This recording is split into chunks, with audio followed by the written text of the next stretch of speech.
question is, are you excited for the finale of Agatha All Along? Yes, I am. I would say I'm leaning towards saying I'm intrigued to see how they end this, because they better end it well, because up to now it's been kind of mid. Well, I'm going at this from a different angle. I'm excited for it to end. Oh, well then.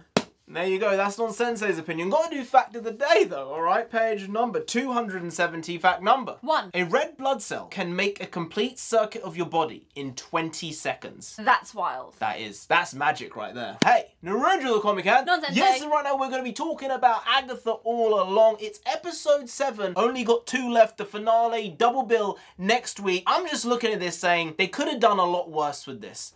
But they could have done so much better. That's what it felt like watching this episode. For this whole time, I've been getting more and more excited for Lilia's episode because of all the people on the cast, she is the one who's been consistently delivering with the lines, with the feelings, with the tension. I've been understanding her character little bit by little bit, crumbed all these little bits of information. We've been having to piece it together. This is where all the jigsaw pieces come to form a picture, but I wasn't pleased in the way that they did it. I was happy with her performance. I think she did a great job with it, but I didn't like the story they told and the way they structured it, because at the beginning it felt far too confused, and by the end, yes, maybe it made sense, but even with that it was way too convoluted and it didn't need to be. And there is still a question, spoiler, is she actually dead? Is that her final memory before death comes to take her?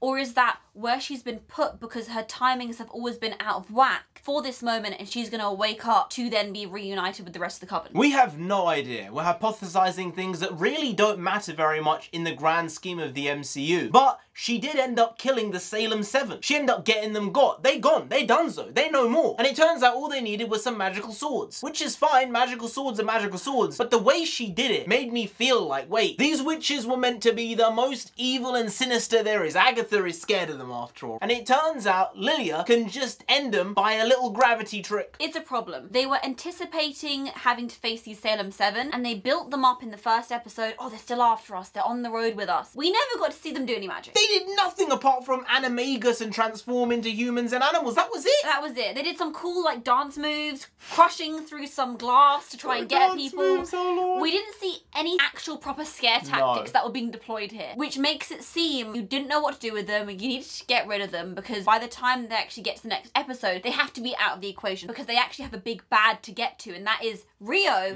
who is Lady Death. Well, maybe not Lady Death. She's been called Death, the first Green Witch is what they said. At the end of the day, this show is just kinda mid. Maybe the finale will change that, but I doubt it because Teen is so piss poor representing this character. He is so all over the place. It's a scattershot like I've almost never seen a performance before. Every single new scene he's in, it's just like flavor of the month. Whatever is fancied in that moment, he's going for. And I think whoever was directing this episode to episode, I imagine it wasn't the same director for every single episode. They were all wanting different things from him. And they were saying, just try it, just try something new. However you feel like Billy or what William feels, just go for it. But that means the character is so all over the place and so inconsistent. Now, someone might say, no, but that makes sense because he's figuring out who he is. He's a child and he was William and now he's Billy and he's asking, which one am I? Who's my mum? Who's not my mum? All those things. That's not good enough. No. The performance across the board has been so weak. And there have been a couple of okay moments. Therefore, I really hope by the end of the season, he gets got and we don't have to see Billy again. Please, trade him out for the other brother. Let's see if he's any better. But trust me, this kid ain't it. I don't know if he's a kid. He might be 16, might be 18, might be 25. They cast crazy in Hollywood. But still, get past this kid because he ain't the one. He ain't it. You know that line, he's him? He ain't him. He ain't him.